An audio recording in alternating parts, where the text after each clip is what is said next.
Four students, four parts of the world, each with their own set of observations. Here's what they saw.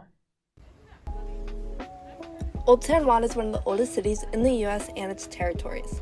Plaza Salvador Brew is centrally located in the city with prime real estate outside of a college building and church, so you would think this would be subject to more street traffic and pedestrians enjoying the park. However, that is not what I observed. As I passed through the plaza twice on my trip, both at the prime times of 12 and 3 p.m., there were only a few sitting on the park benches that are sprinkled along the edges and one or two enjoying the beautiful fountain at the end of the park.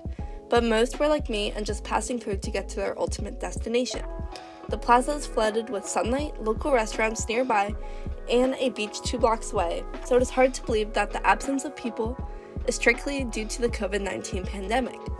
As one of the heaviest tourist centers in Puerto Rico, I was interested to observe how this plaza experienced so much potential, but in the end the design led it to be just a shortcut to a final destination somewhere else. A couple blocks down the street from the plaza is the infamous Umbrella Path. Old San Juan is known for its vibrant, colorful buildings, and Umbrella Path is usually home to hundreds of umbrellas which carry Old San Juan's vibrance into the air during the summer months. The street attracts all sorts of people from all different types of ages and cultures. In my visit, the umbrella installation was not yet set up due to it not yet being summer, but I also observed the street to be closed by hideous blockages which ruin Old San Juan's joyful spirits. Due to the COVID-19 pandemic, the street is closed, which wastes space that could be given to local restaurants to keep them in business, similarly to what the streets of Washington, D.C. did. I was sad to see what is normally a bright, colorful, and vibrant space be dulled by the blockages. The Hop Lawn has been a popular place for students to gather for years. Its location is key since it's right next to some of the most popular buildings on campus. From club meetings to classes or even picnics, this lawn used to be packed during the day. Since the COVID-19 outbreak began, the number of students who use this lawn have dropped drastically, partly because there are less students on campus, but also because many are avoiding social interactions. Attendant tables were recently added for students to use. With the warm weather back, this is a great place for students to study or interact in an outdoor place. Nevertheless, many still avoid it since many people ignore the mandatory on-campus face mask requirement on the site. Many students take the opportunity of being outdoors to take their face masks off, and with the lack of authority present, they get away with it. In many other countries, walking outside without a face mask is not permitted. The simple act of knowingly or mistakenly not putting on a face mask could get you in a lot of problems. Welcome to Tyler Park, a tiny little park only about 15 minutes from my home. On a warm sunny day like this, you can see children playing in the creek, people fishing, people talking on a bench, and even, as you'll see in a moment, a man sitting and painting a beautiful picture. This picturesque park is home to so many different people and so many different cultures. While I was sitting on this rock taking these pictures, I heard German, Spanish, English, even Russian. In a minute, you'll see some pictures of people. Here's some people talking, some people walking their dogs, people in groups, women, men, couples, lots of couples. Old, young, sporty, athletic. Even people with their kids and strollers and dogs and people who are disabled and people who come alone. People who like to sit and watch. People like to take walks. People especially like the ice cream truck. It was as if it was a magnet for the entire park on a hot day. People like to sit at this end of this bridge. Every single person that walked by took a look over the bridge. As we continue, more people look over the bridge and more people get food and ice cream on this hot, sunny day. People go bike riding through this park. People are just enjoying themselves. People are talking on the phone. People are just sitting and thinking about whatever, exploring who they are. As I continued through the park, we began to see people gathering around an animal, what appeared to be a fox. People were taken back by this. People didn't know what to do. Some people were calling animal control, but it was just a simple little fox. just entering into the human dimensions. As we transition from this tiny suburban park with its foxes and popular bridges, we move to Beijing, China, across the world where COVID seemingly doesn't exist.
Each of these places may be on different corners of the world, but one thing is consistent, and that's people.